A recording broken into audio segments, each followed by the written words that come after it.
Calanguinho. Olá, meu nome é Carlos da Maia e isto é minha vida.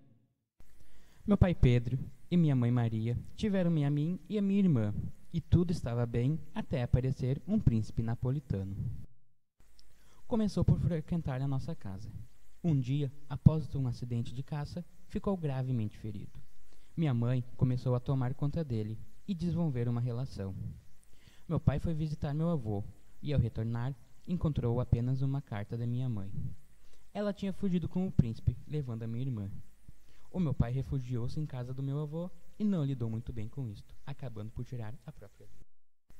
Eu fui criado pelo meu avô, em Santa Olávia, uma educação à inglesa. Isto causou alguma animosidade entre os habitantes da casa. A minha educação contrastou com a de Eusébiozinho, filho de amigos do meu avô. Decidi ir para a medicina em Coimbra, com o total apoio do meu avô, apesar de ser mais apropriado para um homem da minha classe seguir uma profissão mais dignada como advogado. O meu avô comprou-me lá uma casa onde fiz grandes festas, e conheci grandes amigos, como o Ega. A minha carreira acadêmica foi atribulada, foi chamado várias vezes de diletante, juntamente com um pinga-amor. Quando me graduei, vim para Lisboa. Aqui decidi remodelar o Ramalhete, uma antiga casa da minha família. Dizia o Vilaça que estava amaldiçoada. Aqui frequentavam muitas pessoas, como o Eusébiozinho, o Steinbroker, o Siqueira e o Cruges. Entretanto, abri um consultório e laboratório. O meu avô, mais uma vez, patrocinou esta aventura. Ao início, estava muito motivado, mas com a falta de doentes, acabava por sucumbir ao ocioso. Enquanto isto, trocava cartas com Ega, que, entretanto, viera visitar-me e falar-me do seu livro. Nessa altura, através do Ega, conheci os Correns, uma família de banqueiros, e os Golvarinhos, uma família de políticos. Integrei-me nos seus círculos sociais e comecei a frequentar sítios como o Hotel Central, onde se realizou um grande jantar, onde avistei pela primeira vez minha deusa. Fomos ainda ao Teatro São Carlos, onde me apresentaram o Damaso. Preferia que não o tivessem feito. Voltei a avistar a minha deusa no aterro, cuja imagem me obcecava desde o Hotel Central. Aqui comecei a aproximar-me da Golvarinho, porque cuidava do seu filho. O Damaso não me largava e disse-me que conhecia minha deusa. Fiquei a saber seu apelido, Castro Gomes, e que ia a Sintra. Como não queria que o Damaso me apresentasse, decidi ir com Cruges a Sintra, onde vi o Eusébiozinho com prostitutas. Infelizmente não encontrei a menina Castro Gomes nem Sintra. No entanto, ficamos mais próximos quando o Damaso me pediu para visitar a filha doente dela. Entretanto, o Ega diz-me que vai organizar um baile de máscaras na casa dos Corren. Descobriu seu romance com Raquel. Ega é enxovalhado publicamente e, para fugir ao público, vai viver com a mãe. Antes de ir, pede-me dinheiro para pagar suas dívidas. Fui lanchar com as amigas de Golvarinho e acabamos por nos beijar. Lanço-me numa ambiguidade sentimental em que desenvolvo meu romance com a Golvarinho e simultaneamente procuro a Castro Gomes. Num jantar no Ramalhete, surgiu o tópico da tourada e das corridas de cavalo. Falaram-me da possibilidade de a Castro Gomes estar presente, e obviamente combinei com o Kraft de ir a uma. Mais uma vez não a vi, no entanto ganhei as minhas apostas nos cavalos. Recebo um bilhete de Castro Gomes a pedir a que cuidasse da sua governanta. Em casa de Maria Castro Gomes, o nosso amor acende-se e damos o primeiro beijo. Entretanto chega o Damaso e estraga tudo, porque fica a fazer de vela. Ele estava com segundas intenções e não gostou que eu estivesse tão próximo dela. A nossa relação já fraca ficou pior. Para eu e a Maria estar longe dos olhos públicos e para as alergias da sua filha melhorarem, decidi comprar uma quinta e as coleções do Kraft para podermos passar o verão. O Damaso começou a espalhar rumores sobre mim. Quando o vi com a Golvarinho e os Corren, ameacei que lhe arrancava as orelhas. Levei a Maria Eduarda à toca pela primeira vez. No dia de anos do meu avô, a Golvarinho aparece à porta do Ramalhete e causa uma grande confusão, por ouvir rumores do que se passava entre mim e a Maria. Ega volta de Sintra. Por essa altura conheço finalmente o Castro Gomes, que me conta uma notícia horrível. Maria Eduarda, a minha deusa, não era mulher dele, mas sim alguém que ele acolheu. Maria contou-me que, devido ao estilo de vida boêmio da mãe, acabou na pobreza, e para escapar, casou-se com um irlandês, com quem teve Rose. Porém, este acabou por morrer na guerra. Damaso, chateado comigo, resolve publicar um artigo no jornal, difamando-me. Eu e o Ega fizemos com que ele desmentisse tudo, pois ele assinou uma carta onde dizia ser alcoólico e que era problema de família. Ao saber disso, o tio do Damaso veio de França e confrontou Ega, dando-lhe uma caixa com documentos de minha mãe. Estes acompanhado de uma história essa que revelava que Maria era minha irmã. Ega não tem coragem de me contar, porém fala para Vilaça que conta-me tudo. Eu também não tive coragem de dizer a Maria.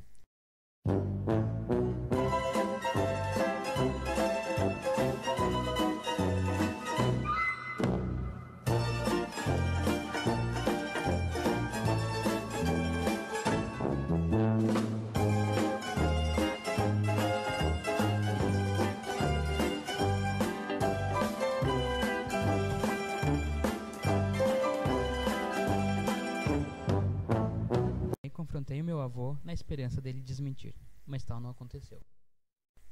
Numa noite qualquer, meu avô viu-me a chegar de um encontro com a Maria. No dia seguinte, encontraram-no morto. Morreu de desgosto. Sem coragem, pedi ao Ega que entregasse as cartas de minha mãe para Maria. Fui em viagem pelo mundo com Ega, durante 1 ano e meio, porém parei em França.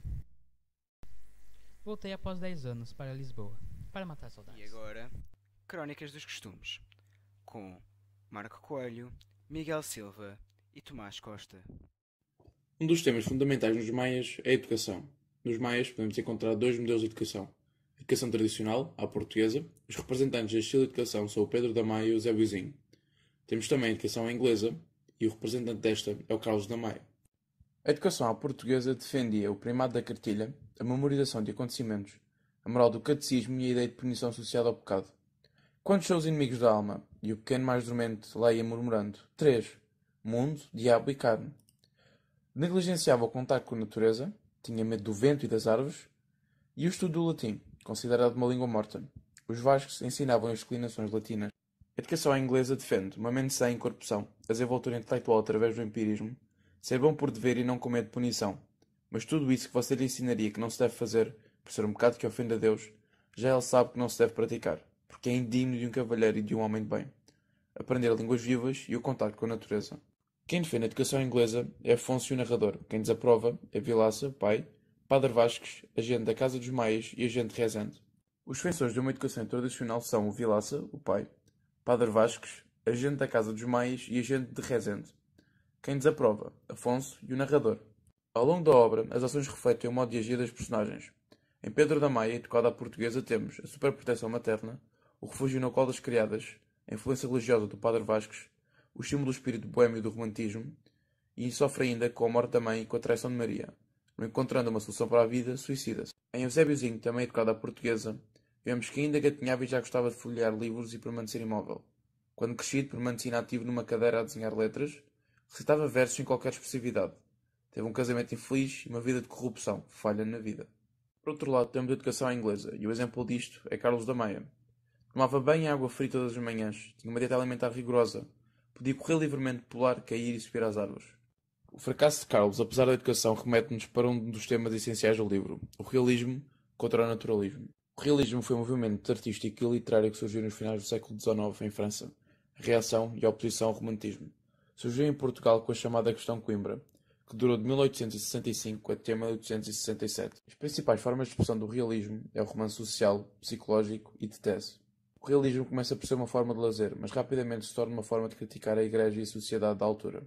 Outras características do realismo são a veracidade, o retrato fiel das personagens, o gosto pelos detalhes, o materialismo do amor, mulher objeto de prazer, adultério, denúncia das injustiças sociais e a linguagem, simples, natural, clara, equilibrada e próxima à realidade. Temos agora o naturalismo. É um movimento literário conhecido por radicalismo do realismo, baseando-se na observação fiel da realidade e na experiência, mostrando que o indivíduo é determinado pelo ambiente, tal como aconteceu a Carlos da Maia. Constitui um dos pilares da ciência moderna. O naturalismo amplia as características do realismo, acentuando-as e acrescentando-lhes certas marcas que o tornam inconfundível. As características do naturalismo são o determinismo. O homem é visto como uma máquina guiada por um conjunto de leis físicas e químicas, pela hereditariedade e pelo meio físico e social. A preferência por temas da patologia social, como a miséria, o adultério, a criminalidade, o desequilíbrio psíquico, os problemas ligados à sexualidade, entre outros. o objetivismo científico e a imparcialidade. O romancista assume uma atitude de frieza perante os factos e os personagens, devendo registarem pessoalmente e com precisão científica a realidade que se lhe apresenta. Agora podemos perguntar-nos, por que razão falhou Carlos? Foi pela hereditariedade, pelo meio inserido ou pela educação? Questões de hereditariedade. Geneticamente, sabemos que Carlos recebeu dos seus antepassados a tendência para o diletantismo e pelo sentimentalismo. Questões de educação. A educação de Carlos valorizou apenas a vertente física, na medida em que não lhe foram transmitidos os princípios e valores que lhe permitissem a estruturação de uma consciência. Questões do meio inserido. O meio em que se enquadrou Carlos foi uma Lisboa da segunda metade do século XIX. A capital representava todo o país e pode concluir-se que se caracterizava pela ociosidade, ignorância, apatia e decadência generalizada. Se Carlos pretendia alterar esta tendência, rapidamente acabou por se conformar e deixar influenciar pelo marasmo típico e crónico que cercava, entregando-se à inutilidade e à ociosidade que caracterizavam a vida social, económica e cultural da época. O Hotel Central foi um dos principais acontecimentos nos Maias. Tinha como objetivo homenagear Jacob Cohen, proporcionar a Carlos o primeiro contacto com a sociedade lisboeta e apresentar a visão crítica de alguns dos problemas. Neste episódio dá-se uma grande desenvoltura das personagens. Temos, por exemplo, o João da Ega, a personagem mais interventiva neste episódio. É defensor realista e naturalista. Exagera os seus argumentos defensivos e, face aos temas criticados, Ega tenta inovar e melhorar o país para as gerações futuras. A seguir temos Jacob Cohen, o homenageado representante das finanças. Assume-se como superior perante a sociedade por desempenhar funções importantes nas finanças. Ainda Tomás de Alencar, que representa o típico poeta ultra-romântico. A seguir temos Dama de Salcedo, novo rico, representa todos os vícios da burguesia, tende a ter todas as características de uma pessoa com classe.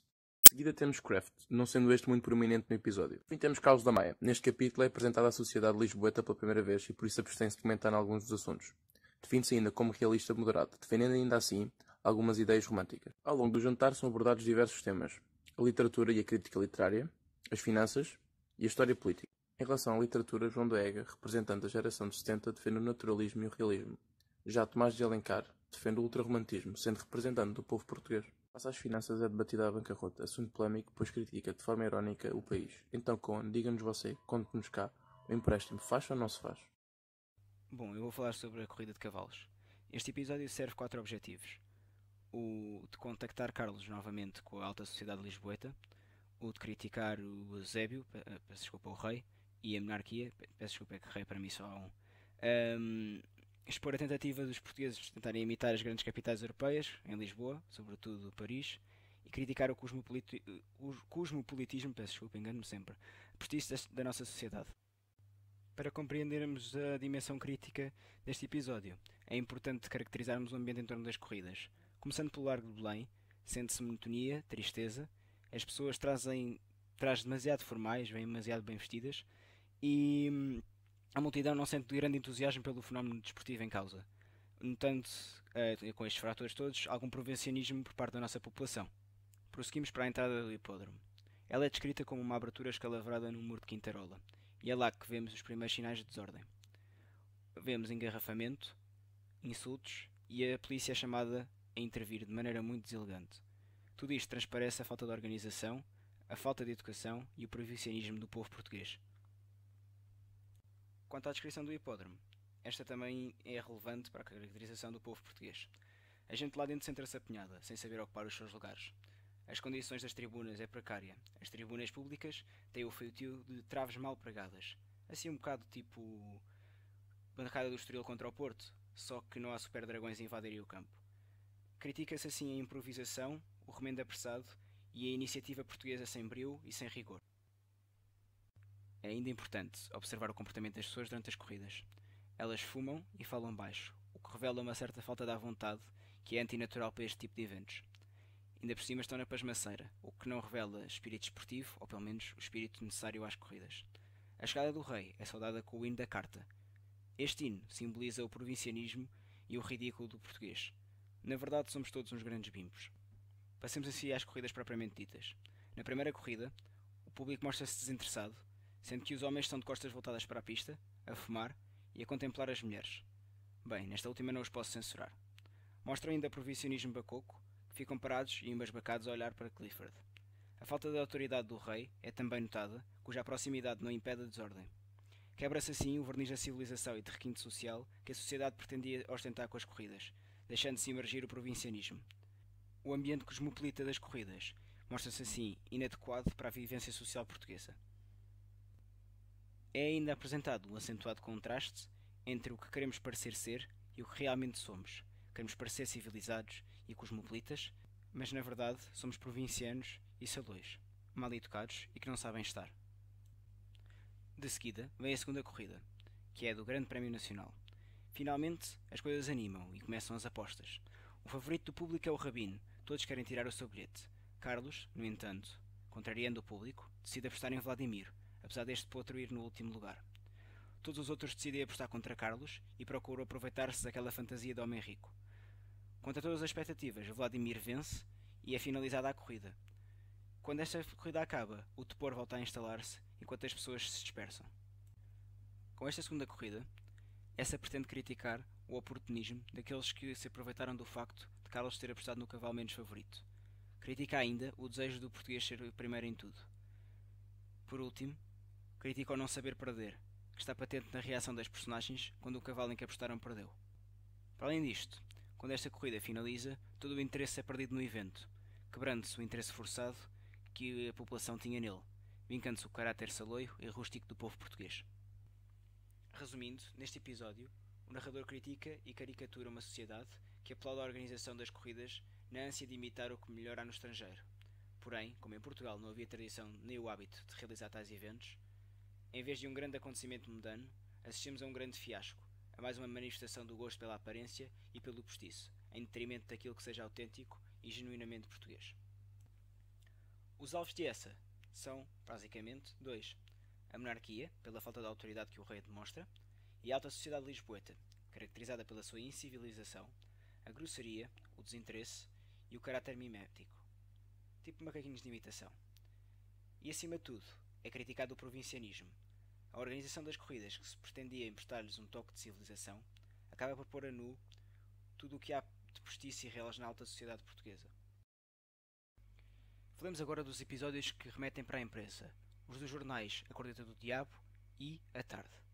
Começando com A Corneta do Diabo, Carlos dirige-se a este jornal, com Ega, pois este publicara uma carta escrita por Damaso Salcedo, insultando e expondo, em termos degradantes, a sua relação amorosa com Maria Eduarda.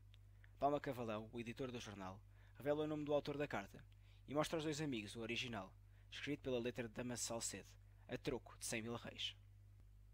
Quanto ao jornal da tarde, Neves, o diretor do jornal, acede a publicar a carta em que Damaso se confessa embriagado ao redigir a carta insultuosa em que mencionava a relação de Carlos e de Maria Eduarda. Fê-lo por concluir que, afinal, não se tratava do seu amigo político, Damaso Guedes, o que o teria levado a rejeitar a publicação em primeiro lugar. Voltando à Corneta do Diabo, o seu diretor é Palma Cavalão, um homem de moralidade baixa. A sua redação é fraca e sem qualidade. Um lixo. É um jornal corrupto que publica artigos a dinheiro e publica também folhetos de baixo nível. Inclinemos-nos agora sobre o Jornal da Tarde. Este só publica textos de autores com as mesmas inclinações políticas do editor, Neves. Recusa publicar a carta de Damaso por interesses políticos e do amigo de Neves, que confunde com o Damaso Salcedo. Aceita publicar, depois de resolvido o mal-entendido, a carta e usa-a contra o seu inimigo político. Estes dois episódios são assim desculpa para essa criticar, mais uma vez, a sociedade portuguesa. Os dois jornais acabam por representar os dois, a imprensa portuguesa no geral. As críticas lançadas são feitas ao baixo nível de jornalismo, ao intriguismo da imprensa, ao compadrio político e ao caráter corrupto da imprensa. É a lidar, amigo, essa. O episódio do Sarau da Trindade localiza-se no capítulo 16 da obra. Este foi um encontro de beneficência a favor das vítimas das cheias no Ribatejo, que reuniu a alta sociedade no Teatro da Trindade. A este encontro vão Carlos da Maia e o seu amigo João da Ega, sendo que o primeiro, apesar de estar inicialmente relutante em ir, acaba por o fazer por amizade a Cruz, que ia atuar neste encontro. O primeiro a discursar no sarau foi Rufino, descrito como um ratão de pera alta, deputado por Monção e um bacharel transmontano. Rufino era sublime na arte da retórica, ou seja, na forma e beleza do discurso, porém faltava-lhe o sentido prático, bastante importante em qualquer político. Carlos e Ega, como era de esperar pela sua educação à inglesa, desprezavam aquele tipo de discurso, ao contrário da audiência que o ouvia em silêncio como admirando uma ópera, e que no final foi mesmo ao delírio. Ega e Carlos criticaram este discurso, ressaltando o facto de Rufino parecer lamber as botas à família real. De seguida é a vez de Cruz, o pianista, atuar. As pessoas presentes não compreendem a beleza da sua arte e assim a atuação foi um fiasco total, como declarou Ega. Após a atuação de Cruz, entra um orador que ia falar sobre o estado da província do Minho e as pessoas perdem o interesse, incluindo Ega e o Sr. Guimarães, tio de Damaso, que abandonam também o salão. Carlos encontra-se com a Condessa de Govarinho pela primeira vez desde a noite do aterro, em que se separaram, e pelos vistos ambos tinham esquecido dos acontecimentos do passado. Em seguida, Carlos vê Eusébiozinho e, com a ajuda de Ega, dá-lhe uma tarefa devido ao envolvimento deste no caso do Jornal da Corneta. Quando regressam ao sarau, já Alencar declamava o seu poema A Democracia.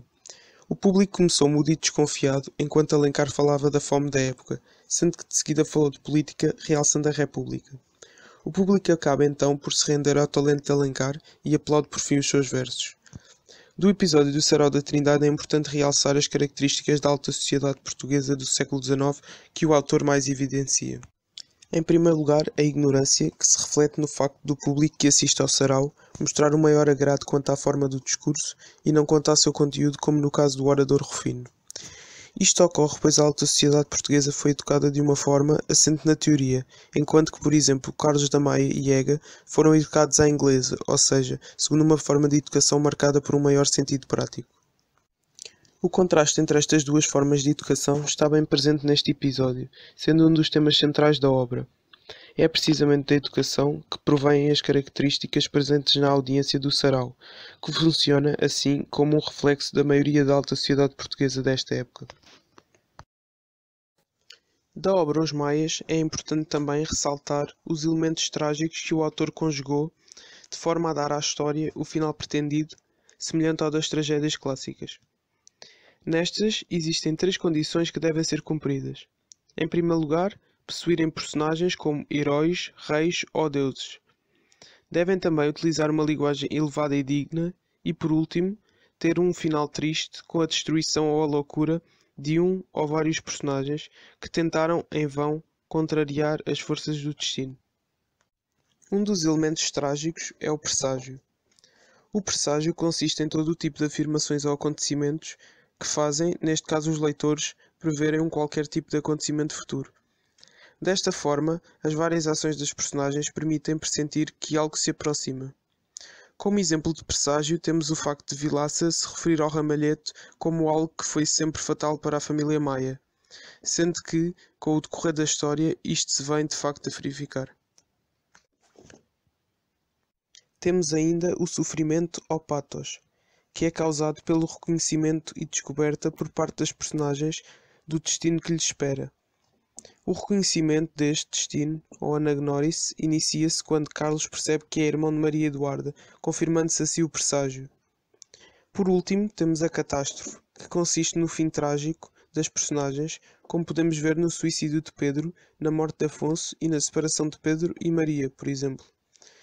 Todos estes elementos contribuem para a feição trágica da obra, que se mostra assim como uma conjugação de fatores que culminam na catástrofe final.